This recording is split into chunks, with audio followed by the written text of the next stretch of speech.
नमस्कार, मैं हूं अमित पालित। उत्तर प्रदेश में बीजेपी की प्रचंड जीत के बाद अब सबकी नजर इस बात पर टिकी है कि योगी 2.0 की नई कैबिनेट कैसी होगी। इंडिया टीवी के पास योगी सरकार के नए मंत्रिमंडल पर बहुत बड़ी खबर आ रही है और सूत्रों के मुताबिक सीएम योगी के नए मंत्रिमंडल में 1.5 दर्जन नए मंत्री हो सकते हैं। मुलायम सिंह यादव की छोटी बहू अपर्णा यादव को मंत्री बनाया जा सकता है। इसके अलावा कन्नौज से जीते असीम अरुण और लखनऊ की सरोजिनी नगर सीट से जीते राजेश्वर सिंह को भी मंत्री बनाया जा सकता है। देवरिया से जीते शलभ मणि त्रिपाठी, बलिया सदर सीट से जीते दयाशंकर सिंह और नोएडा से जीते पंकज सिंह भी मंत्री बन सकते हैं। सूत्र बता रहे हैं कि पुरानी कैबिनेट से करीब 1.5 से 2 दर्जन मंत्री बरकरार रह सकते हैं। इनमें श्रीकांत शर्मा, सिद्धार्थ नाथ सिंह, ब्रजेश पाठक, सतीश महाना का नाम शामिल है। तो आपको बताते हैं वो कौन से नाम हैं जिनको लेकर चर्चा जोरों पर है कि कौन मंत्री बन सकते हैं। तो हम आपको दिखा देते हैं कुछ वो नाम। देखिए, सरिता भदौरिया, जयवीर सिंह, दयाशंकर सिंह, अपर्णा यादव, शलभ मणि त्रिपाठी जो पत्रकार थे उसके बाद वो अब मंत्री बन सकते हैं। इसके अलावा डॉक्टर सुरभि, रामविलास चौहान, राजेश्वर सिंह जो कि ईडी के ज्वाइंट डायरेक्टर थे, उन्होंने सरोजिनी नगर सीट से चुनाव जीता है लखनऊ के, असीम राय, सुरेंद्र कुशवाहा, इसके अलावा नितिन अग्रवाल, पंकज सिंह, सुनील शर्मा। पंकज सिंह नोएडा से सांसद है, राजनाथ सिंह के बेटे भी हैं। केतकी सिंह, इन्होंने 8 बार के एसपी के एमएलए को हराया है। रामचंद्र यादव और राजेश त्रिपाठी, तो ये कुछ ऐसे नाम है। और केतकी सिंह आप कह सकते हैं कि एक तरह से जिन्होंने 8 बार से लगातार जो एक कद्दावर नेता है एसपी के, सपा के, उनको हराकर चुनाव जीता है, बहुत ही मुश्किल चुनाव जीता है और यही वजह कि इनका नाम इस लिस्ट में नजर आ रहा है। तो ये कुछ वैसे नाम हैं जो ये बता रहे हैं कि जिन्होंने परफॉर्म किया है और साथ ही साथ लगातार जिन्होंने पार्टी के लिए काम किया, और कुछ ऐसे नाम जिनको कि खास तौर पे लाया गया था, आप कह सकते हैं कि ताकि काम के लिए हो या फिर डिप्लोमेसी के लिए हो या फिर हम कह सकते हैं कि जो एडमिनिस्ट्रेटिव वर्क है उसके हिसाब से भी कई लोगों को चुना गया है। तो कुल मिलाकर एक आप लिस्ट हम आपको दिखा रहे हैं जिससे आप समझ सकते हैं कि कुछ इसमें बहुत ही चर्चित नाम है, जैसे कि पंकज सिंह नोएडा के विधायक हैं और करीब 1,80,000 वोट से वो जीते थे। पंकज सिंह राजनाथ सिंह के बेटे भी हैं, इनका भी नाम इसमें शामिल हो रहा है। सरिता भदौरिया है, जयवीर सिंह है, दयाशंकर सिंह भी है जो कि स्वाति सिंह के पति हैं और जो कि मंत्री थी और उनको इस बार सरोजिनी नगर की जगह पे टिकट नहीं दिया गया, उनकी जगह पे राजेश्वर सिंह को टिकट दिया गया था। तो ये कुछ वैसे नाम हैं जिसके जरिए साफ हो रहा है कि आखिरकार इस बार जो 2.0 हम कह रहे हैं योगी आदित्यनाथ के कैबिनेट का, वो किस तरह से दिख सकता है, जिसमें बताया जा रहा है करीब दर्जन से ज्यादा जो ऐसे मंत्री होंगे जो नए चेहरे होंगे। विशाल प्रताप सिंह हमारे साथ जुड़ गए। विशाल, इसमें बहुत सारे ऐसे नाम हैं जिनको लेकर तो अटकलें चल रही थी कि ये बनेंगे, जैसे कि राजेश्वर सिंह है या फिर असीम अरुण है, इसके अलावा दयाशंकर सिंह है और साथ ही साथ हमने केतकी सिंह का भी नाम देखा जिन्होंने तो पूर्वांचल में कमाल कर दिया, 8 बार के सपा के एमएलए को भी हरा दिया।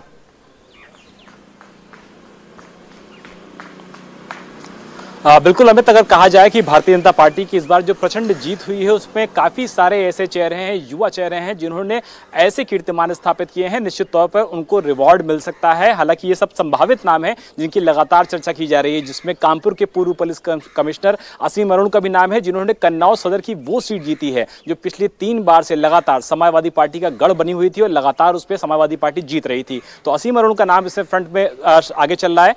राजेश त्रिपाठी की अगर बात कर लिया जाए, जिन्होंने राजेश त्रिपाठी ने विनय शंकर तिवारी को चिल्लू पार से हराया है। 2017 के चुनाव में जब जबरदस्त तरीके से भारतीय जनता पार्टी के पक्ष में लहर थी, तब भी चिल्लू पार सीट से बहुजन समाज पार्टी के टिकट पर विनय शंकर तिवारी चुनाव जीते थे, लेकिन इस बार बड़े अंतर से हराया राजेश त्रिपाठी ने। तो हम ये मान के चल रहे हैं कि वो भी संभावितों की रेस में काफी आगे चल रहे हैं। असीम राय की बात कर लिया जाए, जिन्होंने उत्तर प्रदेश कांग्रेस के प्रदेश अध्यक्ष अजय कुमार लल्लू को बुरी तरीके से न सिर्फ चुनाव हराया है बल्कि प्रदेश अध्यक्ष की जमानत तक जब्त हो गई है। कांग्रेस पार्टी के जो 387 उम्मीदवार हैं जिनकी की उत्तर प्रदेश के चुनाव में जमानत जब्त हुई है, उसमें से एक अजय कुमार लल्लू भी हैं जो कि यूपी कांग्रेस के प्रदेश अध्यक्ष हैं। फिलहाल इनको हराने वाले असीम राय को भी इस बार पूरा मौका मिल सकता है और उनको भी मंत्री बनाया जा सकता है। अपर्णा यादव के बारे में चर्चा लगातार चल रही है, जो कि बड़ा चेहरा हुआ करती थी समाजवादी पार्टी कैंप की, उनको चुनाव से पहले लेके आया गया था। तो ये उम्मीद की जा रही है कि अपर्णा यादव को भी शामिल किया जा सकता है कैबिनेट में, उनको एमएलसी बना करके मंत्री बनाया जा सकता है। तो ये कुल मिलाकर के अमित कुछ ऐसे नाम है जिनको लेकर के संभावितों के तौर पर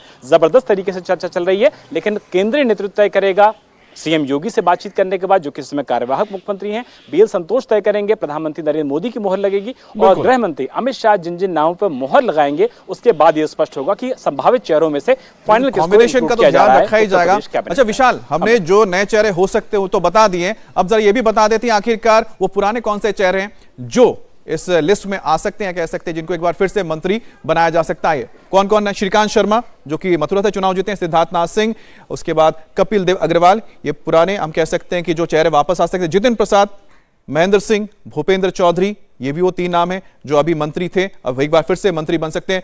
नंदगोपाल नंदी, जय प्रताप सिंह, सूर्य प्रताप शाही, ये भी इस वक्त मंत्री हैं जो कि फिर से मंत्री बन सकते हैं। ब्रजेश पाठक जिन्होंने इस बार चुनाव जीता है कैंट से, लखनऊ कैंट से। आशुतोष टंडन भी है जिन्होंने लखनऊ से चुनाव जीता। इसके अलावा राम नरेश अग्निहोत्री भी है, नीलकंठ तिवारी है, सतीश महाना भी है, ये भी लगातार जीतते आ रहे हैं, ये एक बार नाम फिर से रिपीट हो सकते हैं। इसके अलावा अशोक कटारिया और साथ ही नीलिमा कटियार और साथ ही साथ मोहसिन रजा जो कि एक मुस्लिम चेहरा है और हो सकता है कि फिर से इनको एक बार जगह दी जा सकती है।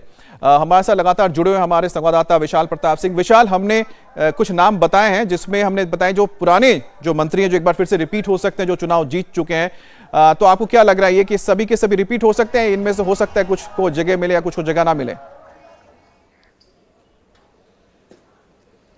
देखिए, अंतिम जो फैसला होगा निश्चित तौर पर केंद्रीय नेतृत्व तय करेगा। दिल्ली में जो लगातार मीटिंग चल रही है, लेकिन अमित जैसा कि अभी आपने बताया श्रीकांत शर्मा वो नाम है जो कि मथुरा से न सिर्फ दोबारा चुनाव जीत कर आए हैं, बल्कि अगर ये कहा जाए कि उत्तर प्रदेश के चुनाव के जब लगातार प्रचार चल रहा था तो हमेशा बिजली का मुद्दा चलता था कि पहले उत्तर प्रदेश में 4 जिलों को बिजली दी जाती थी, ऐसा भारतीय जनता पार्टी आरोप लगाती थी और 6 घंटा 7 घंटे का रोस्टर बनता था। लेकिन जब से भारतीय जनता पार्टी की सरकार सूबे में आई है तब से लगातार बिजली को लेकर के एक बड़ी काम किया गया और लगातार जिलों में जो लाइट मिल रही थी उसका एक बड़ा असर देखने को मिला। तो ये मान सकते हैं कि श्रीकांत शर्मा को रिपीट होना लगभग तय माना जा रहा है। इसके अलावा अगर बात कर लिया जाए सिद्धार्थ नाथ सिंह की, पहले वो स्वास्थ्य मंत्री हुआ करते थे, बाद में 8 मंत्रालयों को उन्होंने संभाला जिसमें एमएसएमई भी आता है, यानी कि जिस तरीके से उद्योगों की और कुटीर उद्योगों की शुरुआत करने की बात कही गई उसमें सिद्धार्थ नाथ सिंह ने भी अच्छा काम किया। तो ये माना जा रहा है कि उनका काम भी रिपीट किया जा सकता है, उनके काम को इनाम फिर से मिल सकता है। इसके अलावा अगर बात कर लिया जाए Satish Mahana industrial development minister हैं, जिस तरीके से उत्तर प्रदेश में उद्योग आए हैं, प्रधानमंत्री नरेंद्र मोदी ने भी सतीश महाना की बाकायदा इंदिरा गांधी प्रतिष्ठान में जब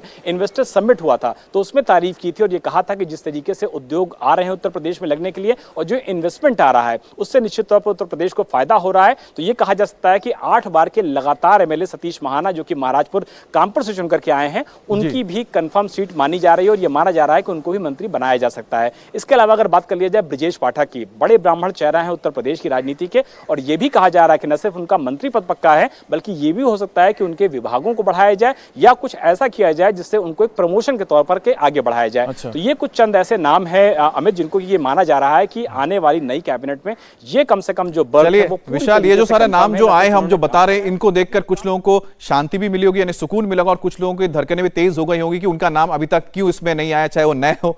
पुरानों में तो नाम तो देख ही लिया, लेकिन जो नए जो लिस्ट हमने बताई है उसमें तो अभी तक लोग उम्मीद कर रहे होंगे कि हमारा नाम भी शायद शामिल हो जाए। अब नजर बनाए रखें क्योंकि हो सकता है आपको और धीरे धीरे और भी जानकारी मिलती रहेगी इस बारे में। बहुत बहुत शुक्रिया आपका। इंडिया टीवी हर वक्त हर जगह डाउनलोड करने के लिए सर्च करें India TV news Google play store या ऐप स्टोर पर।